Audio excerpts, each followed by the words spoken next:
I saw that you guys really liked my first long art commentary video, so I made a second one. Here is even more art commentary to listen to as you draw your little guys. The characters I'm drawing today are art fight attacks. I'll have the artist credits on screen. If you want to see more of my art, follow my Instagram at starrygazer. Now onto the commentary. Let's start with something spicy. Should we separate the art from the artist? Usually, when someone says to separate the art from the artist, it means if the artist does something questionable or illegal, we should still be able to enjoy the art they made. People who believe in separating the art from the artist believe whatever the artist does in their personal life doesn't change the quality of their art. So if Cat's Eye spent their weekend kicking puppies, that wouldn't make Gnarly any less of a banger. For those who don't believe in separating art from the artist, they believe that you cannot enjoy the art without in some way supporting the artist. Stuff like buying an author's books or purchasing a singer's concert tickets still supports the artist. The artist can use that money and fame to grow their platform and access more vulnerable people. Why would the artist change their behavior if they've lost nothing? Why would future victims tell their story if the artist loses nothing? I saw a great Reddit post that also made a good point. Separating the art from the artist on an individual level versus a societal level. If one person continues engaging with their art, that's a drop in the bucket. When waves of groups carry on this idea, that support starts carrying weight. It tells victims that their stories and voices are insignificant and irrelevant. I also think when it comes to historical figures, you can enjoy their art while also critiquing their problematic behavior. Stuff like Dr. Seuss including caricatures in his books is worth talking about because it shows how deeply and historically racism has intertwined with art and media industries. Children read those books and went on to carry those beliefs. Children who are now our grandparents or parents. The world influences art, and art influences the world. It would be a disservice to push the problematic parts of artists to the side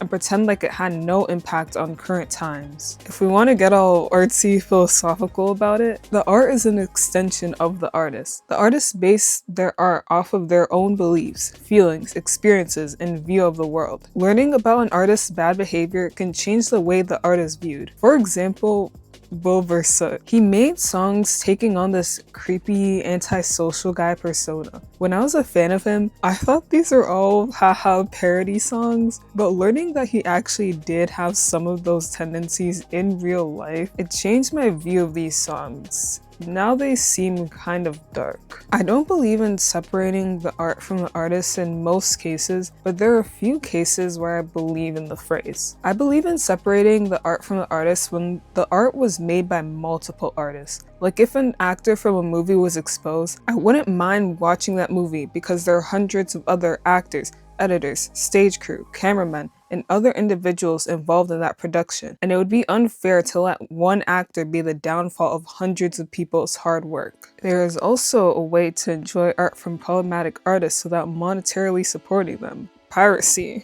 This is a really subjective topic, and I understand people may be heavily against this idea, heavily for this idea, or somewhere in the middle. From reading about it, everyone's got their own buts and disclaimers attached. What do you think? Is it truly possible to separate the art from the artist? Let me know in the comments and we'll discuss. Same with my next opinions. If you agree or disagree or just have something to add, let me know down below. Let's talk about closed species. Okay, first, what are original species? Original species are kind of self-explanatory. They are species that an artist creates. They're really popular amongst furries mostly. They also may have lore and world building surrounding their species. For example, I make a new species called bun cats, cats with bunny ears. They live in a mystical pink forest where they hide from evil wolves. There may be some variations within my species, like special bun cats that jump really high, or a rare type with rainbow fur. There are two main types of original species,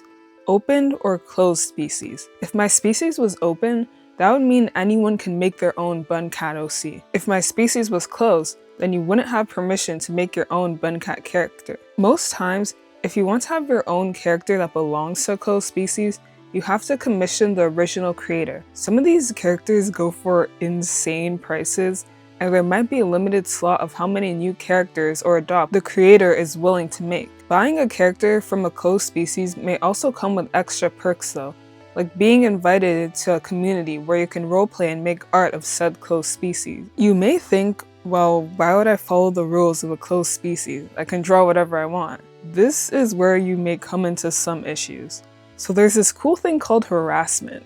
Basically, some of these loyal communities go out of their way to comment on people whose characters look too similar to a closed species and tell them to take it down. Some people believe that drawing a closed species is copyright infringement, but I don't think that's how it works. I feel like closed species are just artists gatekeeping. You make a loyal in-group and have them go after the out-group. You have to be on a power trip to think it's alright to make your fanbase send threats to an artist for drawing a dog with wings. It's also just an easy way to make money off of fake scarcity. I could never get into closed species, same way I just cannot understand the hype around expensive Pokemon cards. Most people think closed species are kinda dumb, which is honestly valid and I agree. A lot of the times, these closed species are based on really simple concepts like ghost lizards or dessert-themed bears. Anyone can think of that and draw that, so it wouldn't be fair to accuse someone of copying or stealing your idea. Overall, I don't see an issue with original species in general. I think it's fun to have little fantasy species and have a community of people surrounding it. I don't even think it's wrong to sell designs for your species. I think the limit comes when you close it, because it can lead to other artists getting harassed for drawing something similar to your concept. Next, is blackwashing bad? I remember back when I was first getting into the art commentary community, I watched some Thuman videos talking about this issue, so this is a nostalgic topic for me. I should also probably preface this by saying that I'm black. First, what is blackwashing? Blackwashing is when you get a character from media and reimagine them as black. For example, redrawing Princess Peach as a black woman. Blackwashing is typically done because there isn't much representation of black people in media, and sometimes when we do get the representation, it's in the form of a stereotype or a token character. Someone may find comfort in reimagining a character as someone who looks more like them. This issue is honestly something that you wouldn't really be able to understand if you've never felt misrepresented or ignored on screen. I personally don't see an issue with quote-unquote blackwashing. I honestly don't even like that it's called blackwashing because it makes it sound synonymous with whitewashing. Whitewashing is when a character that was originally a person of color is switched to be light-skinned or white. The live-action movie remake of Avatar: The Last Airbender is often criticized for whitewashing. Whitewashing and blackwashing aren't opposites because whitewashing involves erasing the little representation that minorities have. It's also colorist. Colorism is a form of racism where minorities with lighter skin / Eurocentric features are preferred over minorities with darker skin / non-European features. For a media example, in the live-action version of The Hunger Games, they casted a light-skinned actress to play Rue, even though in the books she's described as dark-skinned. When black people do get representation, they're often represented by lighter-skinned people because it's easier for our audience to accept that, I guess. Crazy thing is, even then, light-skinned black actors still face discrimination. Amanda Stenberg got a lot of racist harassment for playing Rue. I forgot how I even got on this colorism tangent. Oh right, whitewashing versus blackwashing. Whitewashing is a genuine issue based on racism and colorism, while blackwashing is just people trying to search for some sort of representation. Therefore, I don't see an issue with blackwashing. Next, you aren't entitled to commissions in art. Art is a luxury, not a necessity. Artists can charge whatever price they see fit for their art. Art is often undervalued, so sometimes it's a shock when non-artists see the price of arts and crafts made by small businesses and artists. They're seeing the true value of something they're used to seeing undervalued. Commissioners and small businesses know what price is right for them. They consider how much time it took for them to create the art, the price of the supplies, the time they took drawing revisions, shipping costs, platform costs, marketing costs, and all of these other invisible fees that the buyer does not see. If you still believe it's overpriced or the price doesn't match their skill, find another artist and buy from them instead. Tip for commissioners: please don't undervalue your art and sell it for way less than it's worth. It doesn't make sense to spend hours and hours working on a piece that you're only going to make $15 off of. I'm not sure what the best way to charge commissions is, but at least make it cost minimum wage. I watched this video a while back where an artist talked about how when a bunch of artists undercharge their art, it sets a standard for the community and for the buyers. It's better for you and for the community if you charge what you're worth. And again, If someone doesn't like that price, let them find a different artist. You don't have to change your price because of some people who want cheap labor.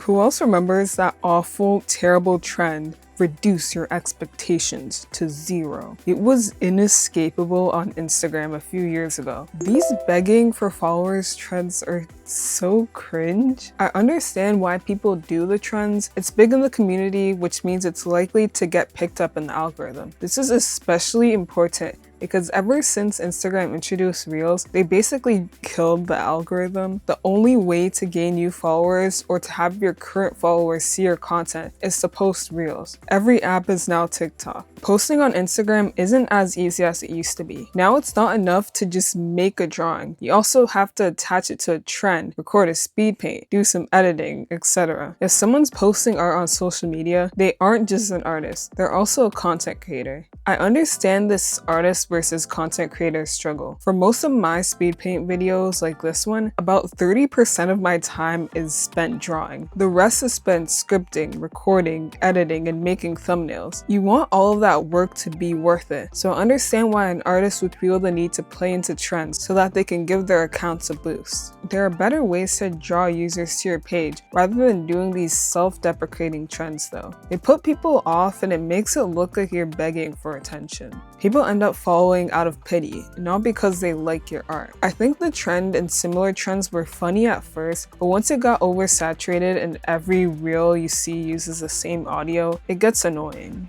Don't accuse everyone of using AI. There's been a few dramas here and there, mostly on Twitter, where people will accuse artists of using AI. As AI improves, it gets harder to spot. Sometimes, the most reliable way to figure out if something is AI is by zooming in on the piece and finding parts that don't make sense. Something like the hair blending into a finger, inconsistent character details, and other mistakes that a real artist wouldn't miss. The issue is, now everyone is under surveillance. People are mistaking genuine errors for AI. I honestly don't know how we can fix this issue. You could try DMing them or leaving a comment politely asking if they're using AI. A real artist would probably be willing to send proof of sketches or speed paint, while an AI user may get weirdly defensive. Just note that even real artists may not be willing to post sketches and speed paints, so keep that in mind and respect that boundary. It's crazy that AI has advanced so much that you can use it to even fake speed paints. Oh, there was this art drama I saw where this artist was accused of tracing/refining AI art. They'd post fake speed paints where the anatomy skills on the rough pose were way off compared to the anatomy skills in the final. I can't really tell if the artist truly was using AI or not though. I wouldn't want to falsely accuse someone of using AI, and the proof that people use could easily be explained away.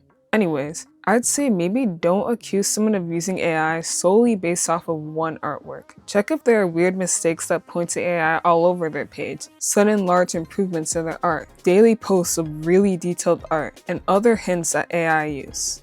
Using bases isn't cheating. By bases, I mean those art bases that usually float around Pinterest. Rough sketches of group or solo poses meant for other artists to draw on top of. Previously on DeviantArt, there are also bases based off of popular media, like My Little Pony or Sonic the Hedgehog. Bases are often used by young and beginner artists. We've all had to fight that beast that is learning anatomy. Sometimes it's nice to skip the battle and go straight to the fun part. I remember when I was younger, I was having massive art block. Everything I drew looked so bad, and I could not get things to look the way I pictured them in my mind. I then discovered bases and started using them. It massively improved my self-esteem and belief in my skills. Bases helped me enjoy art again, and once I felt comfortable, I went back to drawing the art all by myself. One of the issues people have with art bases is seeing it as a crutch. They think artists are taking the easy way out, instead of learning how to draw properly. This point isn't technically wrong, but I don't fully stand by it either. Not everyone is interested in improving their art. Some people draw casually and don't care that bases prevent them from advancing their skills.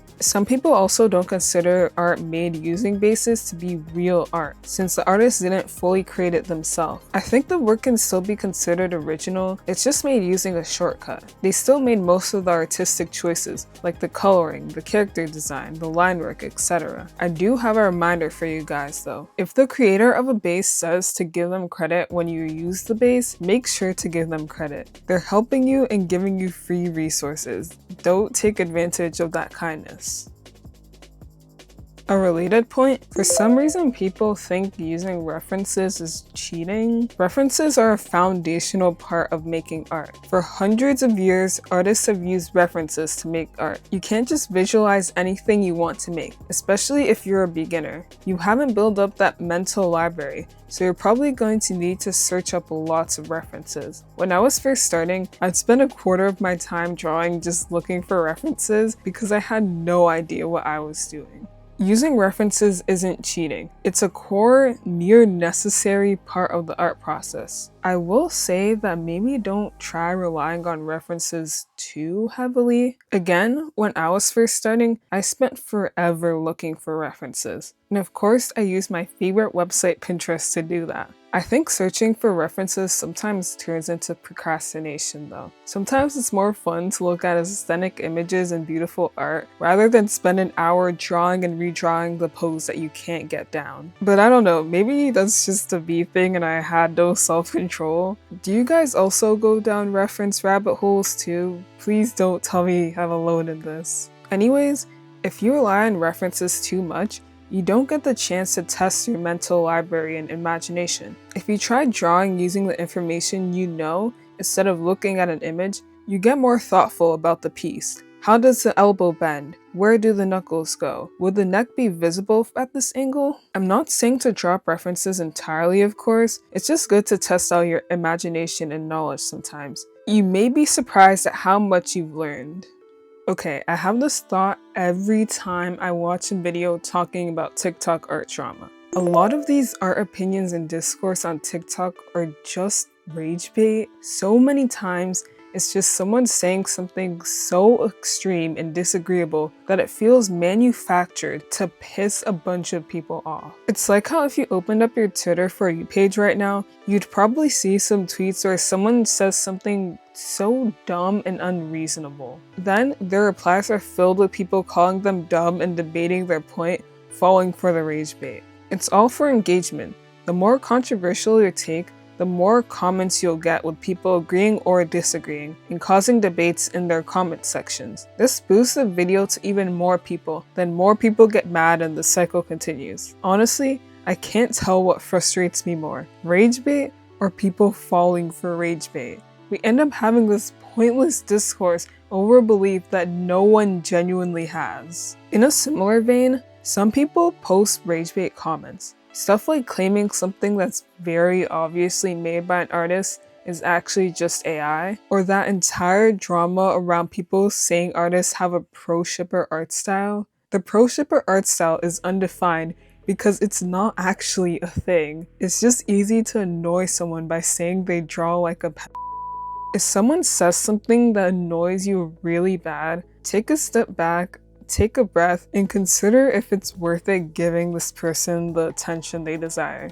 The only way to piss off a rage baiter is to give them zero response. Another thing that I think originates on TikTok, not every art style needs a name. A while back, I started seeing comments on Pinterest saying stuff like, "What art style is this?" And I was always so confused because what does that mean? There aren't really genres of art styles. There's some really broad ones, of course, like anime art style or pixel art, but it doesn't tend to get more specific than that. I know in recent times there's been some labels for art styles, like the jelly art style or the Russian art style, because I guess that's a thing. Also, I've heard some people say that people comment asking for a name of an art style so that they can use it as a prompt for AI. I'm not sure how true this is though. I feel like this art style naming trend has mostly taken place within the art community rather than outside of it. I don't think you have to worry about having AI users in your comments looking for prompt tags so they can replicate your art. Generally, most artists don't have a name for their art style, and I don't think we really need one. one artist's style can vary and change so much over the years, even over a few months. Like I have these two art pieces, completely different styles, but they were drawn 2 months apart. Applying one label to an artist's work and style is kind of restricting. I don't think there's any real harm with it either though. If you like it or want to label your art, go for it. Okay, I have an interesting opinion, possibly controversial. I feel like Hazbin Hotel is kind of overhated. Okay, when I say this, I specifically mean the show. We're kind of going to do a separating the art from the artist thing for a second here, but we'll get to the artist/creator in a second. When Hazbin Hotel first got released on Prime, my Twitter feed was filled with people talking about the show and trashing on it. Personally, I've always been impartial to Hazbin Hotel and the creator Whimsy Pop's other shows. By the way people were talking about this show, I was expecting a show that was deeply problematic and deeply flawed. So a few months after the show was released, I sat down and I watched the show. And honestly, it was a little enjoyable. There were parts of it I didn't like how honestly boring the main character Charlie and her girlfriend are, or how the story sometimes felt overwhelming and all over the place, but there were also parts that I really liked. The songs were really good, I liked the art style and character designs, and I thought some of the characters were fun to watch, like Angel Dust. Speaking of Angel Dust, one of the big critiques of the show was his character, and specifically the song Poison. I can't fully get into him and his story because I want to keep this video light and I also don't want to put a bunch of censors, so I won't dwell on it. In the show, Angel Dust is abused by another character, Valentino. Some people feel like the way Angel Dust's hypersexual was shown was bad representation. If you want to learn more about that controversy, there's other people on YouTube who have made videos talking about it. Outside of that valid critique though, I feel like people hated on the creator more than the show. Or the hate for the creator made people look at the show in a worse light. Like they already didn't like her, so it primed them to see the worst in the show. There's also some controversy about other people who worked on the show. One artist on the team was allegedly exposed for drawing ship art of Angel Dust and Valentino, and also making weird comments towards the minor after being critiqued. Although this is just one artist on the team, it still put the show in a negative light and furthered the belief that the representation was poorly done. It could also be that usually people have extreme opinions about things that are internet mainstream, either positively or negatively. Like with people really loving The Amazing Digital Circus or really hating on Garden of Banban, the extreme opinions are the loudest, so it's harder to find minor critiques or minor praise for some media. Summer break is coming to a close, so I'm making a bunch of videos before I get busy with school. I want to know what videos you want to see, whether that be art, commentary, or something completely different. We're building a little community here, and I love hearing what you guys have to say. I feel my brain size increasing every time I read the comments and hear you guys' insight. So comment what sorts of videos you want me to make and subscribe so you don't miss them. Also, thank you so much for 5,000 subscribers. That is very awesome. Okay, back to the video for real this time.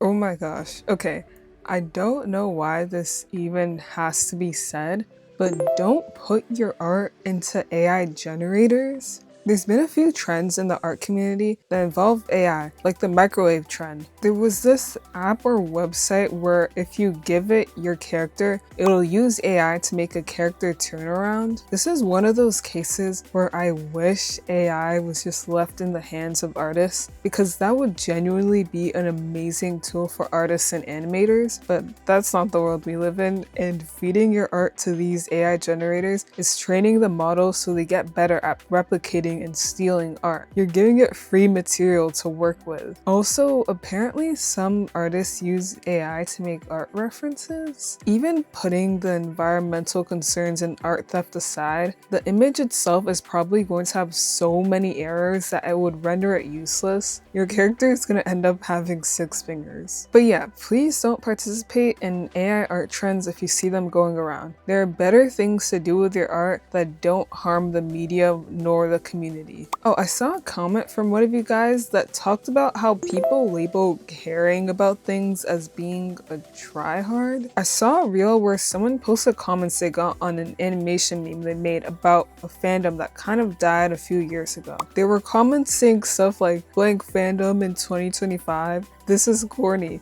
and people hating for no reason. Like, how is it cringe to care about media now? Is that not what fandoms are for? Someone spent hours, even days, animating a character they enjoy and share that interest with the community just to get a bunch of rude, unnecessary comments. This sounds so childish, but actually though, why are people so mean for no reason? If we label people as cringe for showing effort, we're just going to keep getting the same cookie cutter slop content. People are going to be afraid of stepping out of the norm because they don't want to get flooded with hate comments. Labeling stuff as cringe in general is just cringe. Like, I genuinely think it's cringe to call someone cringe sometimes. You're really hating on someone for having a good time, having some childlike wonder. Why does it annoy people to see someone doing something that they personally would not do? This is what I like about scenecore's methodology. I talked about this more in a video I made about 2020 TikTok, but basically, scenecore is about freeing yourself from cringe and indulging in whatever makes you happy. Express whatever it is that you think is shameful, whether that be quote-unquote childish interest or alternative fashion. The art community needs to follow this belief too, because I think it would be genuinely harmful if cringe culture had a resurgence within the art community. We don't need to repeat history and go back to bullying kids for being a little bit different.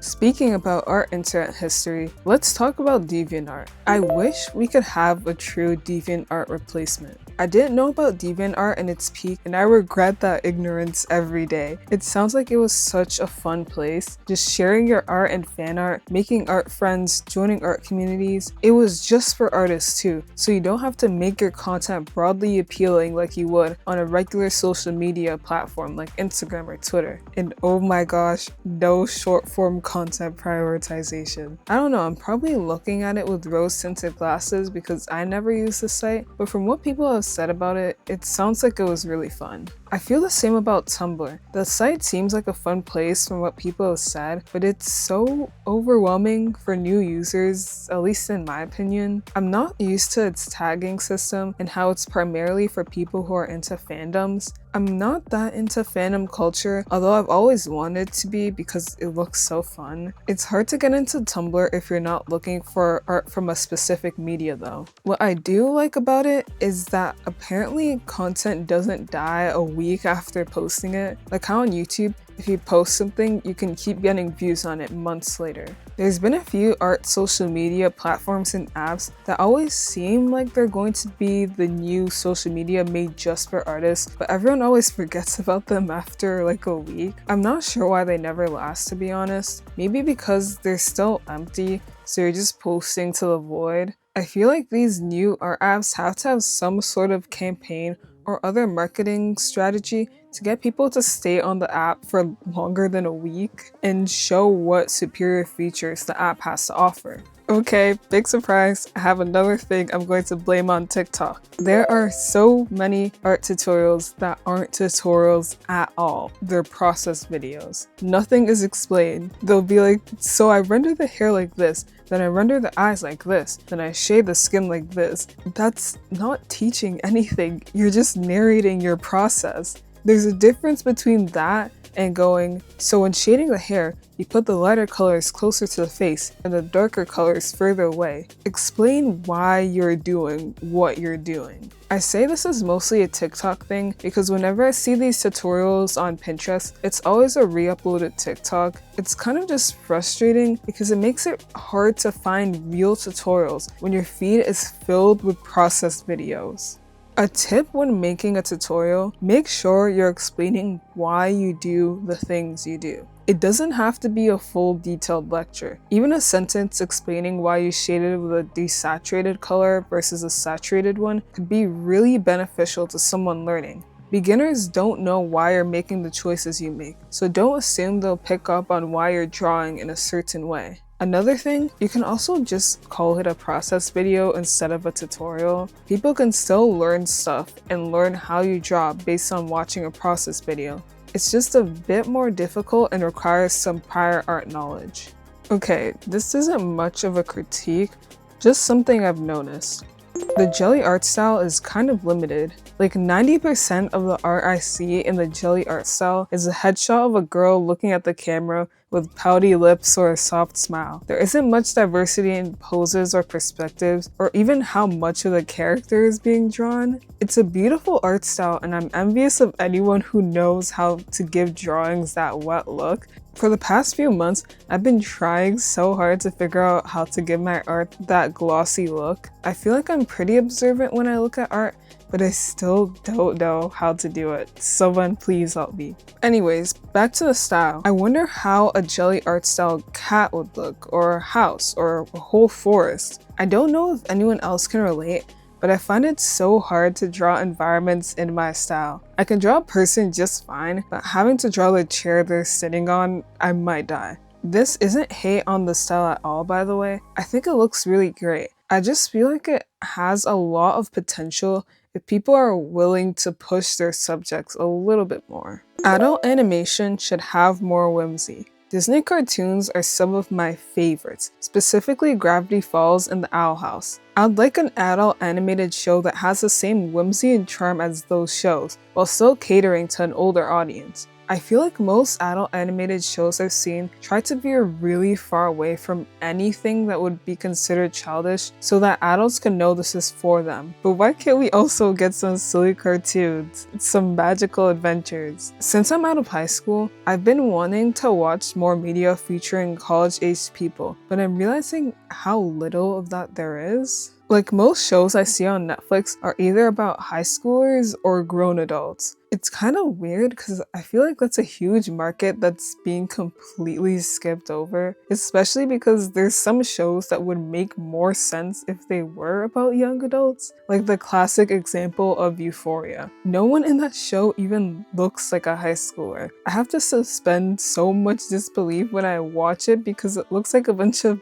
adults cosplaying high schoolers. Like I watched Mitchell and the Machines a while ago, which by the way, you should definitely watch it if you haven't already. It is so good. The main character is about to enter her first year, but then this whole tech apocalypse happens. I would have loved it if they made a spin-off show or movie about her time in film school. I'm just interested in seeing more shows about people in the same life stage that I'm in right now. If you have any recommendations for shows that take place in college or feature characters in their late teens, please let me know. Back on topic though, there are some adult shows that have a bit of that charm I get from kids shows, like Bob's Burgers. It has that light charm and slice of life comedy that I really love. They also don't try to balance it out with gritty topics or a bunch of swearing. It's just a cute show about a family in their restaurant. Still on the topic of adult animation, I hate the art style of most adult animated shows.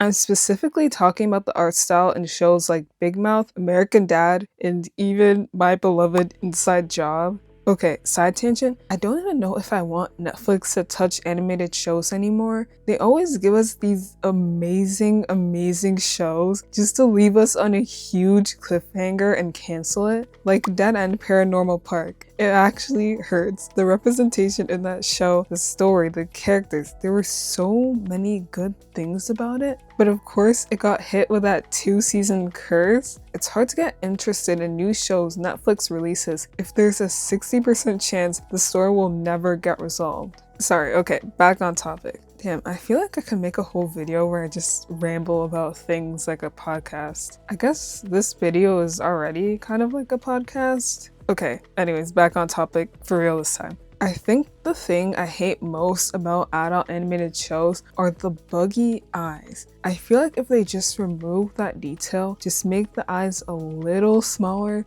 and the pupils a little bigger, they look so much better. I feel like they intentionally try to make some of these designs a little bit ugly so that it doesn't appear too childish. It's nice to watch a show with a pretty art style though. Don't adults deserve pretty art styles too? There are some non-kid shows that do have pretty art styles. The Midnight Gospel, The Boondocks, and Smiling Friends are some shows that have amazing art styles and they're still made for adults. Another animation critique, I hate when male characters are really stylized but the female ones aren't. I think I first noticed this after watching a Lavender Town video where she talked about her animation pet peeves. The examples she showed were crazy too. Like there was some animal school anime. All of the characters were drawn like actual animals, barely anthropomorphized. Meanwhile, all the girl characters were drawn like regular girls with animal ears and a tail. They looked like humans wearing cheap costumes. Stuff like that is so jarring.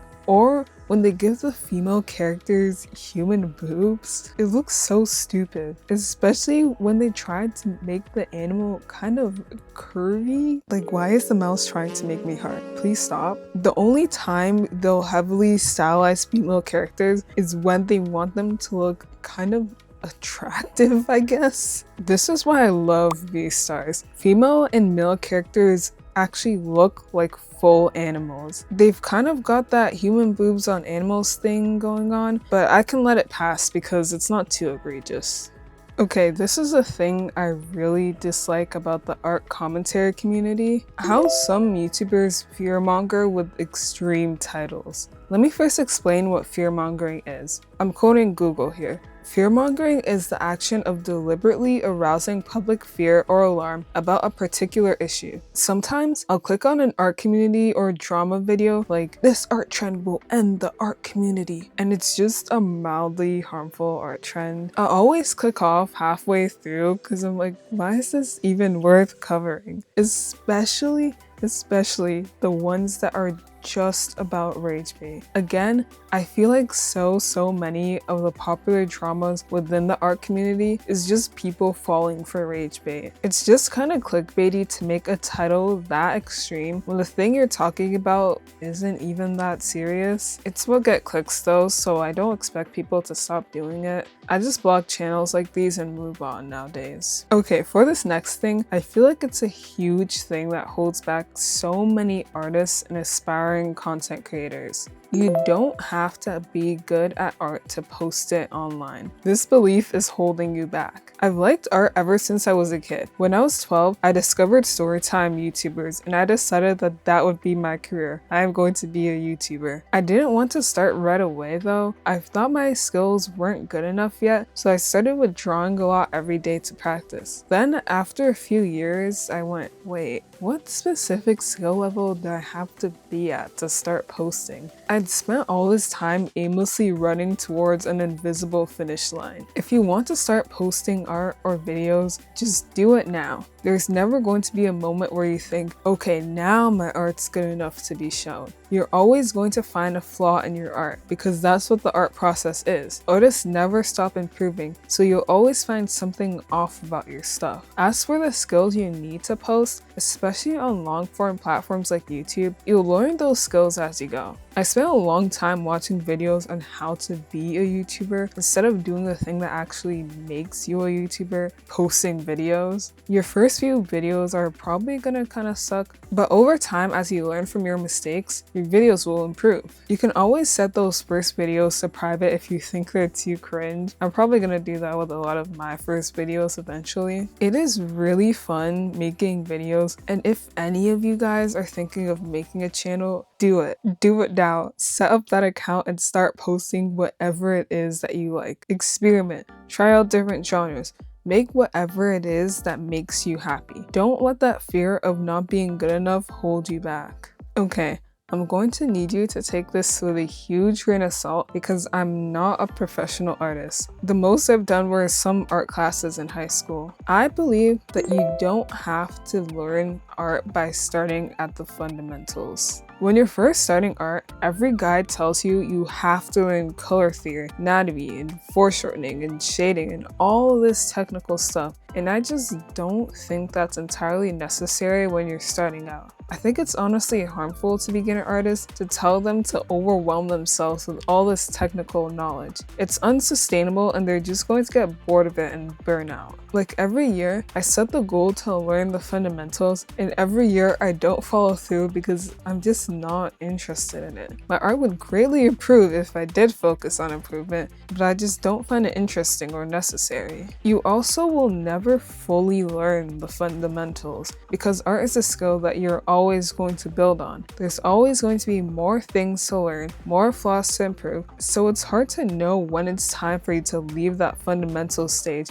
and move on to drawing what you like. I think it's best to have a balance between technical knowledge and drawing for fun. If you're interested in improving, you do need to spend time learning the fundamentals, but only dedicate as much time as you feel comfortable with. Maybe a controversial opinion, abstract art isn't that bad. It's pretty common to hate on abstract art. Usually people that think it takes zero skill, a toddler can do it, there's no meaning, etc. I used to feel the same way until I went to an art museum. It is so different seeing art online compared to in person. Specifically, the size. I saw this one art piece, I'll see if I can find it, if so I'll put a picture of it on screen. It was this huge piece, maybe 10 feet tall. It had a white background and black and gray strokes in the middle. It looked like the aftermath of an explosion. It was so cool and so beautiful. I imagined how differently I would have thought of it if I saw a small compressed version of it online. Okay, this sounds so artsy-fartsy, but I'm being for real. You just have to experience abstract art in person, especially the huge ones. There is another common opinion against abstract art, that it's overpriced. That one I can't argue with. I don't know how to price art in general though. I don't think it's fair to just price it based on how long it took to make or how detailed it looks. I don't know, art is subjective. It's hard to put a quantifiable metric on it. Anyways, that's all I have for today. I hope you guys' drawings turned out well. If you're still working on them and need more to watch, click on one of the videos on screen now. I have loads more art commentary and art commentary videos for you, so subscribe so you won't miss them. Bye bye!